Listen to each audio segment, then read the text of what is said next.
আসসালামু আলাইকুম দর্শক, শুভেচ্ছা দিন। আপনাদের সবাইকে স্বাগত জানাচ্ছি আমি কনক সারোয়ার আজকের অনুষ্ঠানে।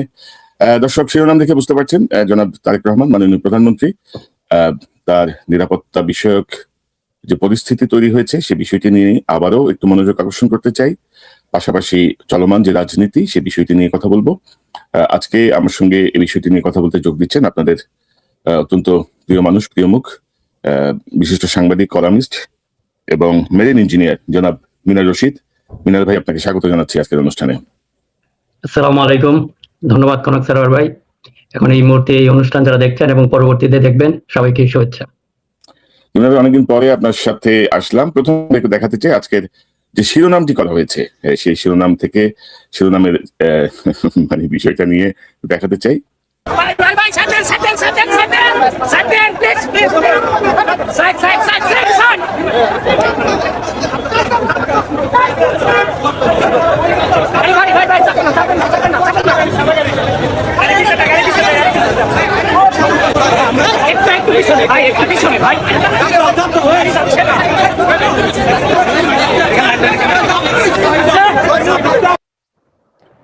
মানে মিনার ভাই, প্রধানমন্ত্রীর গাড়ি বহর, প্রধানমন্ত্রী বসা, চাপেন চাপেন সাইডে সাইডে, গাড়ি যাচ্ছে না। মানে আপনি বিষয়টা বোঝেন। আমি আরো কয়েকটা ফুটেজ দেখাই, তারপর একসাথে আপনার কাছ থেকে আমরা শুনবো যে মানে প্রধানমন্ত্রীর গাড়ি বহর বাংলাদেশে অতীতে কখনো এইভাবে গেছে কিনা, পৃথিবীর কোনো প্রধানমন্ত্রী এইভাবে যায় কিনা, মানে কোথায় এসএসএফ, কোথায় নিরাপত্তা। আপনি দেখেন, আমি খুবই ভয়াবহ একটা ফুটেজ এটা।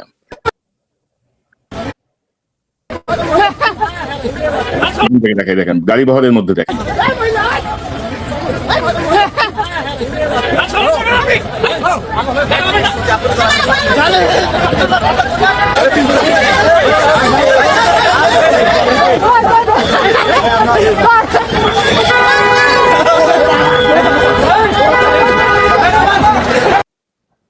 অবস্থা দেখছেন পরিস্থিতি। তারপরে আমি আরো একটা ফুটেজ দেখাই। এটা হচ্ছে ঢাকা বিশ্ববিদ্যালয়ের আপনার তারেক রহমান সাহেব ভিতরে ঢোকার পরে দেখেন,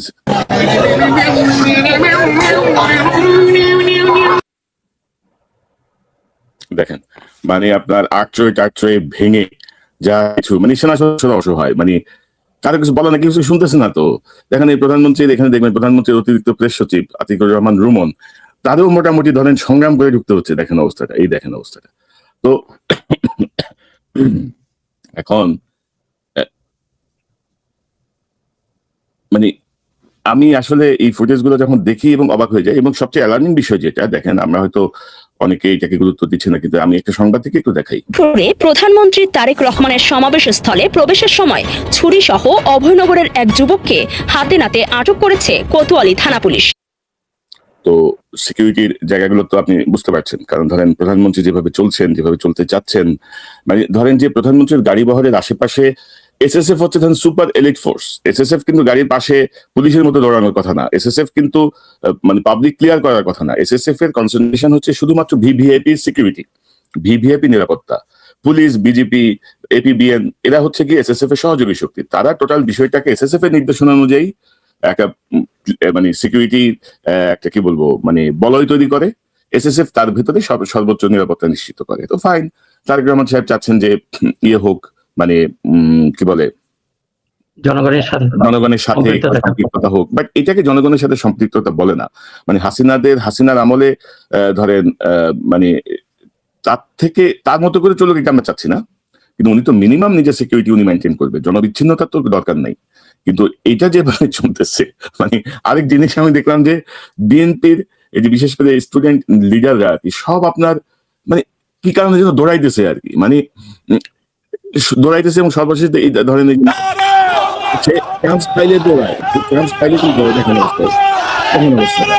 তারপরে এই যে আবিদ, সে দৌড়াইতেছে, এটা এর নাম বোধহয় নয়ন দৌড়াইতেছে। এবার সর্বশেষ দেখলাম যে প্রতিমন্ত্রী ইশাকে দৌড়াইতেছে। ইশাকে ধরেন আমার কাছে, আমি বুঝতে পারছি না যে আপনি কি মনে করতেছেন, মানে এই যে প্রধানমন্ত্রী নিরাপত্তা বা সবকিছু মিলায় এই যে অবহেলা, মানে এই যে ঘাটতিগুলো আমাদের চোখে পড়ছে, আর কারো চোখে পড়ছে না? ওনার আশেপাশে যারা আছে নাকি তারা তাকে মিসলিড করছে, মিসগাইড করছে? কি মনে করেন আপনি সবকিছু মিলে? হ্যাঁ, ধন্যবাদ কনক সরোয়ার ভাই। আপনি যে কয়েকটি দৃশ্য দেখিয়েছেন এগুলি আসলে ভয়ঙ্কর। আপনারা হয়তো জানেন যে আমি একটি কলামও লিখেছি এটার উপর, যে ভয়ঙ্কর ভালোবাসা। তো সবাইকে অনুরোধ করবো একটু কলামটা একটু দেখে নিন। এই এই জিনিসগুলি যে আপনার চোখে পড়েছে, আমারও একই অবস্থা। এটা তো অ্যালার্মিং। এখন মনে করেন যে হ্যাঁ, উনি হয়তো চাচ্ছেন উনার কিছু পার্সোনাল কি বলবো হ্যাবিট আছে, এটা আমরা সবাই জানি। উনি মানুষের সাথে থাকতে চান বা এটা দিচ্ছে একজন মানুষ হিসাবে কি বলবো একটা খুবই উঁচু দরের মানে একটা অনুভূতি বা একটা মানবিকতা। কিন্তু এটা তো সবসময় এটা আপনার জন্য বিপজ্জনক হয়ে যেতে পারে।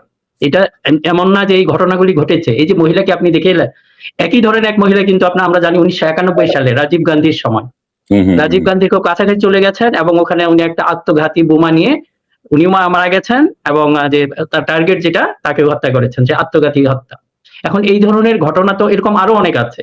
এখন আপনাকে এটার দায়িত্ব শুধু যে প্রাইম মিনিস্টার হ্যাঁ উনি করবে, আমি জানি না যে সিকিউরিটি অ্যাডভাইজার এখন প্রাইম মিনিস্টারকে কিন্তু একটা মানুষের কথা উনি শুনতে বাধ্য, এটা হলেন ওনার সিকিউরিটি অ্যাডভাইজার। এখন সিকিউরিটি অ্যাডভাইজার যদি বলেন নো স্যার আপনি ওখানে যেতে পারবেন না, এটা প্রাইম মিনিস্টার এটা কিন্তু করতে পারবেন না সিকিউরিটিটা যদি, কারণ উনি তো এখন একটা দলের না, শুধু উনি একটা দেশের প্রাইম মিনিস্টার। একটা প্রাইম মিনিস্টার ক্ষতি হলে এটা মনে করলে দেশের একটা অপূরণীয় ক্ষতি হবে, যে ইনস্টেবিলিটি দেখা যাবে, ইউ নেভার নো, দেশটা একটা বিরাট বিপর্যয়ের মুখে পড়তে পারে। এটা শুধুমাত্র তারেক রহমানের জীবনের জন্য যে এটা হচ্ছে হুমকি হচ্ছে তা না, এটা পুরো জাতি কিন্তু একটা মহা বিপদে পড়বে। আমি জানি না এই বিষয়গুলি আমি তো কয়েকবার আমি সাথে সাথে আমার ইয়াতে ফেসবুক পোস্টিং ওখানে দিয়েছি, তারপরে আবার একটা কলামও লিখলাম, এখনো জানি না। এবং প্রাইম মিনিস্টারের পার্সোনালি আমি কিন্তু ওনাকে অ্যালার্ট করেছি, আমি জানি না উনি কতটুকু পড়েছেন, কিন্তু এটা অ্যাকশন কতটুকু আমরা জানি না।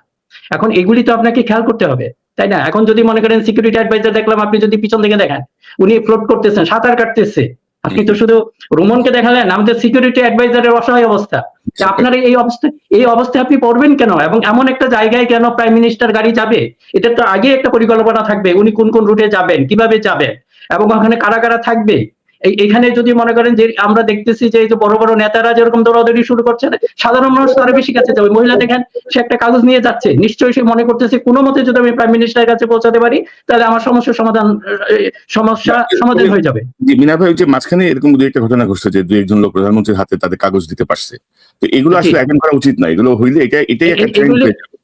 এগুলি এন্টারটেইন কখনোই করা উচিত নাই। খেয়াল করে দেখেন আমরা প্রাইম মিনিস্টারের কাছে কি চাই, প্রাইম মিনিস্টারের কাছে দায়িত্ব হলো ওই যে উনি এক বাচ্চাকে আদর করলেন, নো ডাউট এটা ওনার খুব একটা সফটনেস বা এটা দেখাচ্ছে, কিন্তু ওনার দায়িত্ব তো এটা না। ওনাকে যে মনে করেন আজকে রাতেও কমপক্ষে কয়েক কোটি ছেলে মেয়ে, কয়েক কোটি নারী এবং শিশু অভুক্ত পেটে কিন্তু রাতে ঘুমাতে গেছেন। এখন প্রাইম মিনিস্টার প্লিজ আপনার দায়িত্ব আমরা স্মরণ করিয়ে দিচ্ছি, আপনার দায়িত্ব এই মানুষগুলির খাবার খেয়েছে কিনা সেটা চিন্তা করা। আমরা যদি কখনো বুঝতে পারি যে আপনি এই কাজটি করেছেন, দ্যাটস এনাফ। একটা দুইটা বাচ্চাকে আপনার দেখানোর প্রয়োজন নেই। আপনাকে যারা এগুলিতে এনকারেজ করছে, বাজে বাজে বাহাবা দিচ্ছে, আপনাকে ভয়ানক বিপদের দিকে ঠেলে দিচ্ছে। শুধু আপনাকে না, এই দেশকে ভয়ানক বিপদের দিকে ঠেলে দিচ্ছে। তা আপনার কাছে আজকে এই অনুষ্ঠানের মাধ্যমে আমি জানি না, আমি বিভিন্ন চ্যানেলে পৌঁছাতে চেষ্টা করেছি, আবার বলবো সেটা শুধু আপনার নিজের নিরাপত্তার জন্য নয়, দেশের নিরাপত্তার জন্য এটি জরুরি। আর যেগুলি করবেন সেগুলো অবশ্যই ভালো।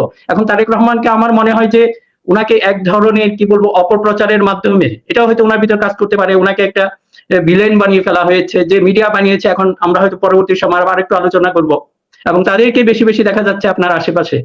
না ওইটাই এখন ধরেন, মানে আমি তো ধরেন টোটাল একটা দেখতেছি যে ধরেন এই কথাগুলা ধরেন আমরা এই হাসিনার সময় বলছি, হাসিনার প্রথম দিকটায় বলছি যে এটা বোধহয় ঠিক হচ্ছে না, এভাবে এই হতে পারে, এভাবে ওই হতে পারে, এটা আইনের ব্যত্যয় ঘটছে, এখানে মানুষের অধিকার লঙ্ঘন হচ্ছে, এতটা বোধহয় এটা স্বৈরাচারের দিকে যাচ্ছে, অনেক মিষ্টি মিষ্টি কথা বলা হয়েছে, কোনো লাভ হয়নি।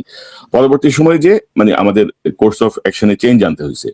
ধরেন 3 মাস হইলেও সরকারের, আজকে মে 17 তারিখ, ধরেন 3 মাসই ধরেন সরকারের বয়স, তো খুব বেশি কিছু এখন আমরা বলছি না, আমরা শুধু করছি কি বলে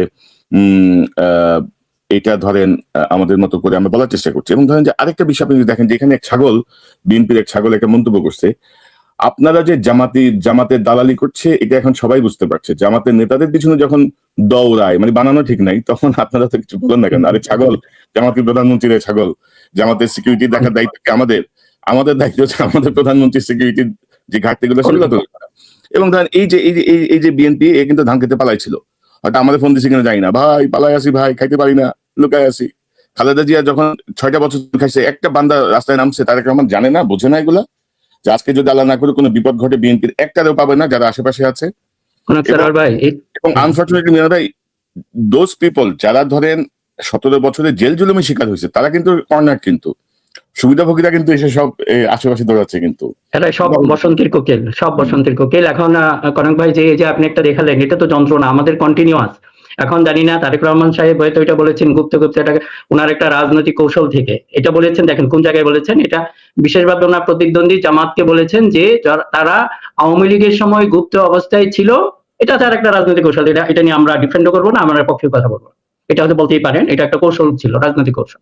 এবং সেম জিনিসটা দেখেন এখন ব্যবহার করছে কাদের বিরুদ্ধে, এবং বিএনপির যে মূল শক্তি, এখন মনে করেন জিয়াউর রহমান, একটা খেয়াল করেন এই যে যারা কথাগুলি বলছেন একটু ভালো করে শোনেন। জিয়াউর রহমান কিন্তু একটা স্যালাইন তৈরি করেছিলেন কিসের জন্য? জাতিকে রক্ষার জন্য। এই স্যালাইনটার মধ্যে কি ছিল জানেন? এক চিমটি বাম ছিল, এক মুঠ মুক্তিযোদ্ধা, এবং এক জগ ছিল মুসলিম লীগার। এটাই কিন্তু বিএনপি। আপনারা যারাই যে সে যে একটু ডানপন্থী বা তাদেরকে দেখলে আপনারা গুপ্ত গুপ্ত শুরু করে দেন। এই গুপ্ত গুপ্তটা আসলে আপনার মিসকোট করতেছেন তারেক রহমানের কথাটা, এবং উনাকে আমি অনুরোধ করব আপনাদের এই সব এদেরকে থামান। তা নাহলে আপনি কাদেরকে, আপনার যে এক জগ মুসলিম লীগার ছিল এরা কোথায় যাবে? এবং এই প্রমাণটা হলো কি, ওই যে আপনি যে কিছুদিন আগে মানে গতবার আগে সরকার যখন 9,000 না কতগুলি আপনার কিন্তু রাজাকারের নাম প্রকাশ করেছিল, তখন যখন দেখে যে এটার মধ্যে 90% হলো আওয়ামী লীগের, তারপরে 10% হলো 9% হলো প্রায় বিএনপি, এবং 1% যাদেরকে আমরা রাজাকার বলি তাদের মধ্যে মনে হয়েছিল। এটা দেখে তাড়াতাড়ি সেটা বন্ধ করে দিছে, এবং এটা থেকেও প্রমাণ করে যে আমি যে বললাম এক জাগ মুসলিম লীগার, এটাই ছিল আসলে বিএনপির পরিচয়। এখন আপনারা ওগুলি ভুলে গেছেন, এখন কাউকে একটু ডানপন্থী মনে হলে তাকে সমানে গুপ্ত গুপ্ত শুরু করে দেন। ভাই আরেকটা বড় বিষয় কি জানেন, আমার যেটা মনে হয় যে ধরেন আমি আসলে ধরেন এখানে তো বিভিন্ন কমেন্টস বা আমাদের এখানে যেগুলো দেখি এগুলো দেখে বোঝা যায় যে আমাদের দর্শকদের বা যারা পাঠক বা দর্শক তাদের কিন্তু তারা অনেকে পুরোটা পড়েও না, তারা বুঝেও না, বা তাদের সে বোঝার অনেক ক্ষেত্রে অনেকে বোঝার সক্ষমতাও নাই। তারা ধরেন একটা ফলস একটা মন চাইলে একটা কমেন্টস করে দিলাম, কিন্তু বাস্তবতা হচ্ছে যে ধরেন আপনার এই তারেক রহমান সাহেবও এই জিনিসটা খুব ভালো বোঝেন কিন্তু, যে বিএনপি, জামাত, এনসিপি এদের মধ্যে যদি বিএনপির সাথে যদি একটা দূরত্ব তৈরি হয়, সুযোগটা নেবে আওয়ামী লীগ। এই ফ্যাক্টর নিয়ে আওয়ামী লীগ আরো শক্তিশালী হবে। এবং এটা এখনো ক্লিয়ার যে আওয়ামী লীগের যেই মানে সাংগঠনিক যে শক্তি, বা ধরেন তারা এই অন্তর্বর্তীকালীন সরকারের সময় বা এখনো তারা যেভাবে বিশৃঙ্খলা তৈরির চেষ্টা করছে, বিএনপি 17 বছরের কিছুই করতে পারেনি, মানে এখনই তারা যতটুকু করার চেষ্টা করছে বা হুমকি ধামকি দিচ্ছে। তো সেই জায়গাটায় আবার ধরেন তারেক রহমান সাহেব জামাতের আমিরের বাসায় যাচ্ছে, এনসিপির এর বাসায় যাচ্ছে, চরমোনাই এর বাসায় যাচ্ছে, সব জায়গায় যাচ্ছে। উনি ওনার উদারতা, উনি ওনার মতো যে নেলসন ম্যান্ডেলা স্টাইলের ধরেন সবার সঙ্গে সম্পৃক্তি করে উনি রাজনীতি করছে, কিন্তু ওনার দলের নেতা কর্মীরা এই জিনিসটা বুঝতে পারছে না। ওরা কামড়াকামড়ি, মারামারি, মানে সবই চলছে আর কি। না ওই যে উনি দেখেন, উনি কিছুদিন আগে ওই যে সংসদে বলেছেন যে এটা তপ্ত চেয়ার আর কি, খেয়াল করে দেখেন এই চেয়ারের গরম, হ্যাঁ এই চেয়ারের গরম কিন্তু অন্যরা অনুভব করেন না, এবং বাকিরা বরং এক ধরনের উল্টো ভাবে আছে নাকি, খুব মেজাজি। এবং এই সরকারি কোনো বিপদ হোক, আমার অনেকের কাছে মনে হয় যে ওনারা যেন কেন চাচ্ছেন না এই সরকার টিকে থাকুক, মনে হচ্ছে এক ধরনের কাজ করে ওনাদের ভিতরে। এই ব্যাপারে হয়তো আরেকটু সাবধানতা অবলম্বন করা উচিত। আর যে কথাটা বললাম যে এই যে গুপ্ত গুপ্ত আপনারা যারা বলছেন, আপনাদের জন্য বলি, আজকে যদি ম্যাডাম বেগম খালেদা জিয়া বেঁচে থাকতেন, উনি হয়তো এই গুপ্তদের আমির হয়ে পড়তেন। ওনাকে কিন্তু জামাতের আমির বলা হতো, আপনাদের ফর ইউর কাইন্ড ইনফরমেশন। আর এই সমস্ত জিনিসগুলি এগুলি কিন্তু বিএনপির জন্য একটা চরম ক্ষতির কারণ হবে। এখন মনে করেন আপনার কয়জন 1%, এটা সব সরকারের সময় 1% মানুষ হলো সুবিধাভোগী, এরা আসে কি বিভিন্ন খুদকুড়ার কারণে বিএনপির কাছে আসবে, এবং যে বাকি 99% একটা হয়তো কয়েক কোটি মানুষ, এরা কিন্তু বিএনপি কে ভালোবেসে আসে, তার আদর্শের টানে আসে, হয়তো জিয়াউর রহমানের দিকে একটা টান আছে, এবং কি কি কারণে হয় সেগুলি হয়তো আজকে সব বলা যাবে না, আপনারা হয়তো জানেন সেটা। এবং এই দেশেই এক সময় হয়তো ইসলাম সম্পর্কে বা ইসলামিক সিম্বল যতগুলি আছে, কবি কাজী নজরুল ইসলাম কলেজ, এটা হয়ে গেল কবি নজরুল কলেজ, যেখানে একটু ইসলাম শব্দ আছে সেখানে ইসলাম কোপানো শুরু হলো। এবং এটা কি কে বন্ধ করেছিলেন? জিয়াউর রহমান। এই যে আজকে এখনো মানুষ কাঁদে, এই একটা কারণেই মানুষ আসলে ওই যে জিয়াউর রহমান কি খাবারে কি দিয়েছিল ওগুলি মনে থাকে না, কিন্তু এই জিনিসগুলি মনে থাকে। এবং এই জায়গা থেকে যদি আমি জনাব তারেক রহমানকে আবারও অনুরোধ করব, আপনি যদি দুই ধরনের আসলে একটা ঝুঁকিতে পড়ে গেছেন, এক ধরনের যেটা আমরা বললাম সিকিউরিটি ঝুঁকি, একটা এটা হতে পারে আপনাকে ফিজিক্যাল ক্ষতি করতে পারে, আরেকটা না হলে আপনাদের নৈতিক ক্ষতি, এটা কিন্তু ফিজিক্যাল ক্ষতির চেয়ে অনেক বড় হয়ে দাঁড়াবে। আজকে বিএনপি কে যদি এই জায়গা থেকে সরে যায়, আপনি কি করতেছেন? একটা বিএনপি কে একটা ঝুঁকিতে ফেলছেন। এখন যদি একটা আদর্শিক ভাবে কোনো একটা কারণে হয়ে যায়, বিএনপি দুই ভাগ হয়ে যেতে পারে, এবং এটা আপনাদের আসলে খেয়াল রাখা উচিত। মানুষকে এই যে গুপ্ত গুপ্ত এটা করতেছেন, এটা জামাতের ক্ষতি হবে না, ক্ষতি হবে আপনার। আপনার বিএনপির ক্ষতি হবে। কাজে যেটা হয়তো এই গুপ্ত এটা একসময় কাজে লেগেছিল আপনার জন্য নির্বাচনের আগে, প্লিজ স্টপ ইট নাও। আমার জন্য ভয় নাই, আমি ভয়ই পাই না। আমি যদি জামাতে জয়েন মিনার ভাই ধরেন আপনার রাজনীতি আপনি বুঝেন, আপনি কোন আপনার গরু আপনি কোন দিক দিয়ে জবাই করবেন এটা আপনি জানেন। এগুলা নিয়ে আমাদের যা বলার আছে দায়িত্ব থেকে মনে করি আমরা জানেন ওয়েল উইশার হিসাবে আমি বলতে পারি এখন এটা অন্য কিছু কারণে। এবং আপনি যদি দেখেন যে ধরেন এসএসএফ এর রেড বুকে তো পরিবর্তন হয়নি, এসএসএফ যে গাইডলাইনে চলে সেটা তো পরিবর্তন হয়নি। কারণ আপনি যদি সেই গাইডলাইন মানতে না দেন তাদেরকে, তারা হাত গুটাই নেবে।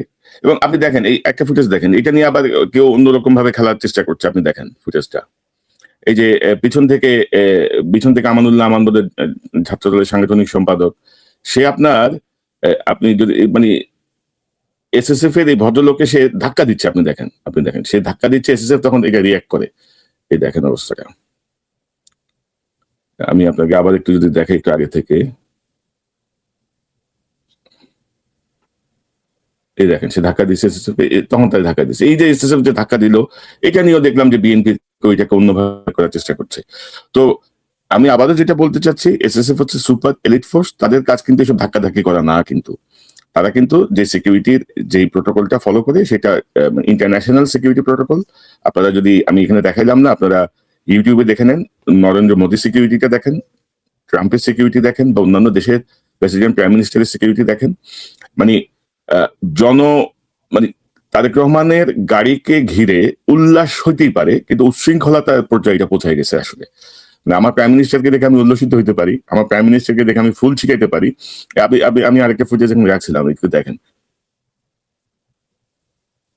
ধরেন উনি ইয়েতে যাচ্ছেন এখন, এই যে বিভিন্ন প্রোগ্রামে, সামনে ফুটেজটা আসতেছে না, ফুটেজটা কি হইলো, এই দেখেন, এই যে ধরেন বাসের সামনে পিছনে, ধরেন আমি একটু টেনে দিই ফুটেজটা, আগে থেকে দিই, দেখেন অবস্থাটা দেখেন। মানে এই যে অবস্থাটা দেখেন, এটা কি উল্লাস নাকি অবস্থাটা? এই যে এসএসএফ বেচারা মাঝখানে দেখলাম অসহায়ের মতো দাঁড়ায় আছে, মানে কি করবে সে? তো মানে নিরাপত্তার জায়গাটা নিশ্চিত করেন। কারণ ধরেন আপনারা দেখছেন যে ধরেন জিয়াউর রহমান সাহেবের আমল আর এই আমল, মানে যে পার্থক্যটা, ধরেন এখন এত সফিস্টিকেটেড জিনিসপত্র আছে। একজন তো ছুরি সহ ধরা পড়ছে যশোরে, আমি তো নিউজ দেখাইলাম। এখন কিন্তু আপনি কারোর সঙ্গে হাত মেলাবেন কিনা সেটাও কিন্তু সিকিউরিটির মানে সাথে যুক্ত। কিন্তু মানে এখন কত রকমের কেমিক্যাল, কত রকমের রাসায়নিক, কত রকমের কত কিছু যে আছে, সেই জায়গাতে আমার মনে হয় আমরা আবারও অনুরোধ করবো কনক ভাই, এই ক্ষেত্রে সিকিউরিটি কনসার্নের ব্যাপারে দেখেন, আমাদের আনফরচুনেটলি, আমি এটার পলিটিক্যাল দিকটা যাচ্ছে না, আমাদের দুইজন প্রেসিডেন্ট নিহত হয়েছিলেন। খেয়াল করে দেখেন, দুটার মধ্যে কিন্তু একটা সিকিউরিটি ল্যাবস ছিল। প্রথম জন উনি যে জায়গায় থাকতেন সেটা it was not suitable for a president, এটা পার্সোনাল একটা হাউজিং ছিল, এবং এটার জন্য হয়তো এনকারেজ হতে পারে। আমি একটা বললাম যে হ্যাঁ এটা পলিটিক্যাল দিক, আমি কিন্তু ওই বিতর্কে যাচ্ছি না, আমি এটা বলছি এটা সিকিউরিটি দিক থেকে। এবং জিয়াউর রহমান যে আপনার সার্কিট হাউসে ছিলেন, এটা কিন্তু কোনো একটা সিকিউরিটি এক্সপার্ট বলবেন একজন প্রেসিডেন্টের জন্য এটা সুইটেবল ছিল, এটা সিকিউরিটি অনেকগুলি দুর্বল ছিল ওখানে। একইভাবে আমরা এখন দেখছি যে তারেক রহমান উনি, হ্যাঁ ওটা ওনার পার্সোনাল কমফোর্ট, নিজের বাসায় থাকবেন, সেটা মনে হয় যে ইট ইজ নট সুইটেবল আমার কাছে যেটা মনে হচ্ছে।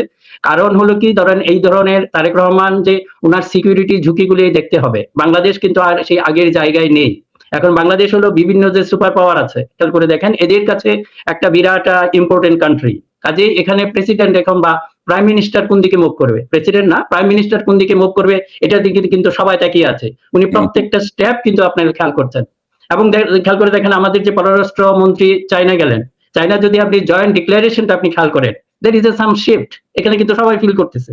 কিন্তু এই শিফটটার জন্য ওনার জন্য তো ঝুঁকিপূর্ণ হয়ে যেতে পারে, তাই না? এখন প্রেসিডেন্টকে শুধু একদিকে না, এখন আমি শুধু একটা দিকে বলছি না, অন্য দেশেও হতে পারে, বিপরীত দেশে, কারণ কার কোন দেশে এটা কাজ করবে, এগুলি আমি কেন জানি মনে হচ্ছে এই চিন্তাগুলি যে যারা আমাদের সিকিউরিটি টিমে আছে তাদের ভিতর কেন যেন কাজ করতেছে না। অনুরোধ করবো আপনারা এগুলি ভাবেন, এটা হতেই পারে বিভিন্ন স্বার্থের মাঝে কিন্তু উনি পড়ে গেছেন।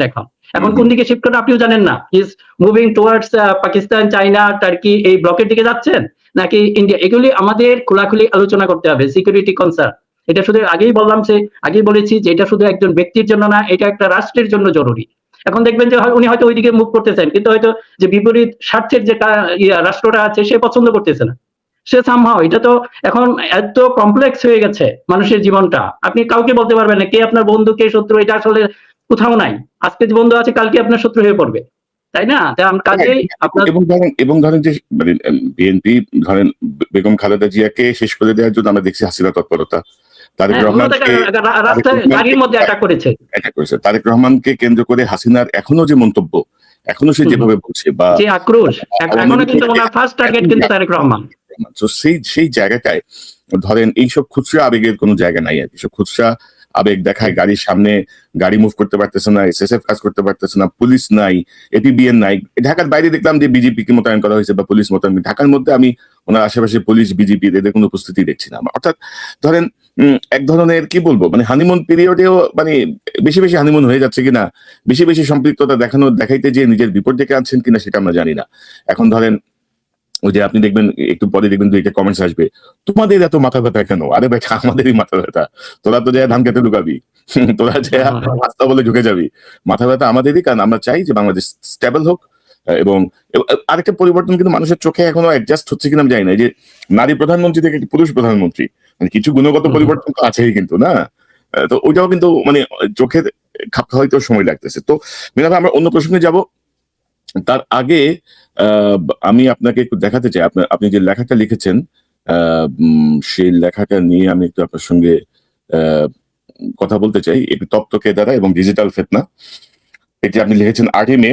আমাদের আসলে পরপরই শো করার কথা ছিল, কিন্তু কথা বলার সুযোগ হচ্ছিল না আপনার সাথে। এবং আমি আপনার কাছ থেকে জানবো যে এখানে আপনার মূল বিষয়টা আমি এখান থেকে পড়লাম না, বাট আপনি যে প্রেক্ষাপটে এই লেখাটি লিখেছেন আমার মনে হয় যে সেই বক্তব্যটা আমি একটু শুনে শুরু করি ভালো হয়। জনাব তারেক রহমান জাতীয় সংসদের সমাপনী দিনে যে বক্তব্যটা দিয়েছেন।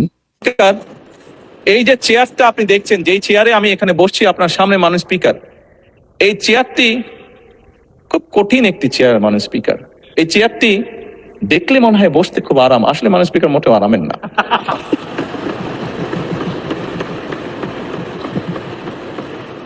এই চেয়ারটিতে বসলে মাননীয় স্পিকার প্রতি মুহূর্তে মনে হয় যে আগুনের তপ্ত হিট আসছে মাননীয় স্পিকার। হাসার কিছু নেই, আমি যা ফিল করি আমি আপনাদেরকে তাই বলছি, মাননীয় স্পিকার এই চেয়ারের থেকে উঠে দাঁড়িয়ে আপনার সামনে বক্তব্যে আমি হয়তো অনেক পপুলার কথা বলতে পারতাম, যেটাতে আরো অনেক বেশি তালি হতো মাননীয় স্পিকার, কিন্তু এই চেয়ার আমাকে বলে যে আমি সবসময় পপুলার কথা বলতে পারি না, আমাকে সেটাই বলতে হবে। এবং আপনি যদি দেখেন যে প্রধানমন্ত্রী যে কথাগুলো বলছেন, ওনার আশেপাশে যে সংসদ সদস্যগুলো আছে এগুলা মাথায় কি পরিমাণ গোবর হইলে ওরা এই কথার গুরুত্বটাই বুঝতে পারতেছে না, ওরা হাসতেছে, হাততালি দিচ্ছে। প্রধানমন্ত্রী বলতেছে এই চেয়ার থেকে এটা তপ্ত চেয়ার, আগুনের হলকা বাইর হয়, ওরা হাততালি দিচ্ছে, ওরা খুশি। মানে এবং প্রধানমন্ত্রী যে বলছে মানে এরা এই গুরুত্বটাই বুঝতে পারছে না, অর্থাৎ প্রধানমন্ত্রীর যে ফিলিংসটা, প্রধানমন্ত্রী কোন প্রেক্ষিতে এই কথাটি বলছে শুনি। আপনি তো এটা নিয়েও লেখা লিখছেন। এটা আমার কাছে খুবই ভালো লেগেছে ওনার কিছু মন্তব্য, এবং আগে যে আসলে পুরো সংসদের যে পরিস্থিতি যেদিকে যাচ্ছিল, যে আমাদের ফজলু কমান্ডার সহ ওনারা হিরো হয়ে গেছেন পার্থের ব্যাপারটা, এর মাঝখান থেকে ওনার যে সমাপনী বক্তব্য, এটা রিয়েলি একটা আমাদের জন্য আশাব্যঞ্জক ছিল। উনি কিছু কথা বলেছেন যে আমরা বিরোধিতা করব, আমরা ডিবেট করব, কিন্তু জাতীয় স্বার্থে সবাই একসাথে হতে হবে। এবং ওনার যে বডি ল্যাঙ্গুয়েজ গুলি ছিল, ওনার মনে হয় না যে এটা আসলে কোনো কৃত্রিমতা আছে, মনে হচ্ছে ভিতর থেকে উনি বলছেন এটা ভেরি নাইস ওয়ান। এবং ওনার যে কতগুলি ডেলিভারি আমি দেখি যে এটা ছিল সবচেয়ে ভালো। এরকম আসলে উনি যদি এইভাবে করেন আমার মনে হয় এইটাই সবচেয়ে ভালো হবে, যে এটা ডেফিনেটলি ওনার যে স্পিচ রাইটার আছে ওনারা লিখবেন, কিন্তু ওই দিনে ডেলিভারিটা সত্যি চমৎকার এবং এদের কন্টেন্টটাও ছিল খুবই ভালো সবগুলি। উনি যে তপ্ত চেয়ারের কথা বলেছেন, তারপরে যে বিরোধী দলের সাথে আপনি দেখেন বিরোধী দলের যে নেতা ছিলেন, বিরোধী দলের উপনেতা, এটা যে ইনস্ট্যান্ট উনি কিছুটা হিউমার বা এগুলি অ্যাড করেছেন, এটা কিন্তু খুবই প্রাণবন্ত মনে হয়েছে। এবং এটা বজায় থাকুক, এটা হয়তো অনেকেই চায় না। এই দুটা দলের মধ্যে এখন দেখেন আমরা 50 বছর যে কথাগুলির জন্য বারবার একটা গ্রুপ আমাদেরকে গুপ্ত বলে, 50 বছর আমরা আপনার হতে খেলা আছে, আপনার এই অনুষ্ঠানেও আমরা কিন্তু ওই যে আপনি যে কথাগুলি বললেন, আমরা আওয়ামী লীগের জন্য অনেক পরামর্শ ছিল, এগুলি যদি শুনতো আজকে এদের এই দুর্দশা হতো না। বিশেষ করে আমরা একটা কথা বলেছিলাম যে পরপর 5 বার জাতিসংঘের অধীনে আপনারা দেন, এটা বলছিলাম এই কারণেই যে তারা হয়তো ভয় পাচ্ছে যে বাঘের পিঠে চড়ে বসছে, এখান থেকে নামার কোনো উপায় দেখছে না, সেই রাস্তা আমরা দেখিয়ে দিয়েছিলাম। এটা যদি মনে করে শুনতো, এখন যদি এখনো তো এদের অনেক সময় আছে, এখন তো আফসোস করবে যে আমরা যে কথাগুলি বলেছিলাম। তখন একই সঙ্গে আমার মনে একটা লেখা আমি বলেছিলাম, দেখেন এই যে জামাতকে আপনারা শেষ করে দিতে চান, জামাত ছিল চক্ষুস্বর, এই জামাতের যে জনসংখ্যা আছে, এরকম জনসংখ্যা শ্রীলঙ্কার পুরো দেশটিতে নাই। দেশমি আপনারা পুরা শ্রীলঙ্কার মতো একটা জনসংখ্যাকে একটা জনগোষ্ঠীকে আপনারা ভেনিশ করে দিতে চান, আপনারা নির্মূল করতে চান, এটা অসম্ভব। এটা যদি এই কথাগুলি শুনতো না, আপনাদের করতে হবে কি জামাতের সাথে এটা অ্যাডজাস্ট করতে হবে। এই কথাটা ছিল আওয়ামী লীগের জন্য, এবং এখনই আনফরচুনেটলি দেখা যাচ্ছে একই ভূত, একই শক্তি কিন্তু কাজ করতেছে এখন বিএনপির উপরে। বিএনপির মাথায় ঢুকানো হয়েছে এরা কিভাবে যেতে পারবে, দক্ষিণপন্থার উত্থান হয়ে গেছে। আপনারা কিসের দক্ষিণপন্থার ভয় পান? এটা মুসলিম মেজরিটি কান্ট্রি। এখন এই Muslim majority, go to the Malaysia, go to the Turkey, they are modern এবং মডার্ন মুসলিম, এবং আমরা ওইদিকে হলে আমাদের সমস্যা কোথায়? এটা আপনাদের শরীরের মধ্যে যে হাড় কর্মরের রোগ ছিল এক রানীর, সেই আপনাদের শরীরে এই ইসলাম দেখে একটা হাড় কর্মরের রোগ, এটা আপনারা বেশি না, কিছু সংখ্যক নাস্তিক। এখন এই কিছু সংখ্যক নাস্তিকদের মনোরঞ্জনের জন্য, মনোতুষ্টির জন্য সারা দেশকে আমরা বিপদে ফেলতে পারি না? সমস্যা কোথায়? এখন মনে করেন যে আপনারা এই যে আমাদের পাশের দেশে শুভেন্দু সরাসরি বলেছে যে জয় শ্রীরাম বলতে হবে। মানে এখন যদি আপনি কি দেখেছেন বাংলাদেশে কখনো এই জামাতে প্রথম সারির নেতা দূরের কথা, জেলা সারির নেতা দূরের কথা, থানা লেভেলের দূরের কথা, কারো মুখে বলছে যে আমরা জোর করে হিন্দুদেরকে কলেমা পড়াবো? ওরা কিন্তু বলে দিয়েছে, এই শুভেন্দু বলেছে, সে এখন মুখ্যমন্ত্রী। ওই দেশে যদি হতে পারে, হোয়াট ইজ দ্য প্রবলেম? এরা যদি হিউম্যান ডিগনিটি মেনে চলে, আমার কথা হলো চিন্তা করেন, জামাতকে খেয়াল রাখতে হবে। ওদের কিছু কিছু উচ্চারণ আমার কাছে আপত্তিজনক মনে হয়েছে। আমি আপত্তিজনক বললাম যে এই অর্থে এটা নট অ্যাপ্রোপ্রিয়েট মনে হয়েছে, নট পলিটিক্যালি কারেক্ট মনে হয় নাই। আমি কিন্তু আমার এই কথাই আমি উল্লেখ করেছি। বিশেষ করে ওনাদের অধ্যাপক মুজিবুর রহমান, উনি কিন্তু বলেছিলেন যে শরিয়া আইন, কিন্তু শরিয়া আইন আপনার এই যে আপনি কথাগুলি ল্যাঙ্গুয়েজ গুলি বলেন, এটা তো মানুষের কাছে পরিচিত না। কাছে আপনি এটা না বলে অন্যভাবেই বলতে পারেন আইনের শাসন। আমি মনে করি আইনের শাসন আর শরিয়া আইনের মধ্যে পার্থক্য নাই। আমি ওখানে একটা লিখেছি, এক ভদ্রলোক বলেছেন আমরা ইসলামকে দেখি কোথায়? ইউরোপে। কিন্তু মুসলিম দেশে আমরা মুসলিম দেখি, কিন্তু ইসলাম দেখি না। এটা এই কথাগুলো আপনারা চিন্তা করেন। কাজে আপনাকে ল্যাঙ্গুয়েজ যখন আপনি ব্যবহার করেন, এমন ল্যাঙ্গুয়েজ ব্যবহার করেন সেটা ভয় পায়। এবং আরো কিছু কিছু বিষয় আছে, মনে করেন আপনারা ক্ষমতায় আসলেন, তাহলে কি আবার যদি পরের বার ফেল করেন, আপনারা কি ক্ষমতা ছাড়বেন নাকি ক্ষমতা আঁকড়ে ধরবেন? কারণ শরিয়াতে এই জিনিসগুলো আপনাকে ক্লিয়ার করতে হবে। এবং দেখা যাচ্ছে, আমি অ্যাপ্রিসিয়েট করি আমাদের যে বিরোধী দলীয় নেতা, উনার উচ্চারণগুলি, উনার যে কথাবার্তাগুলো অনেকগুলি সেটা মডার্ন। আপনি you have to translate your idea into modern language. এ তো সমস্যা নাই। আইনের শাসন, সেই শরিয়া আইন, আইনের শাসন আমার কাছে কোনো পার্থক্য মনে হয় না। এবং ওইখানে হয়তো আরেকটা জিনিস আমি বলেছি, দেখেন জিয়াউর রহমান বলেছেন যে আল্লাহর উপর পূর্ণ আস্থা ও বিশ্বাস। এটা কিন্তু উনি কোনো ওয়াজ মাহফিলে বলেন নাই, উনি আমাদের সংবিধানে অ্যাড করেছেন। পার্থক্যটা খেয়াল করেন। আর আল্লাহর উপর পূর্ণ আস্থা ও বিশ্বাস যদি থাকে, তাহলে তো আমাকে আর অন্য কিছু দরকার পড়ে না। আমি এইখানে অনেক কিছু কভার করে যায়।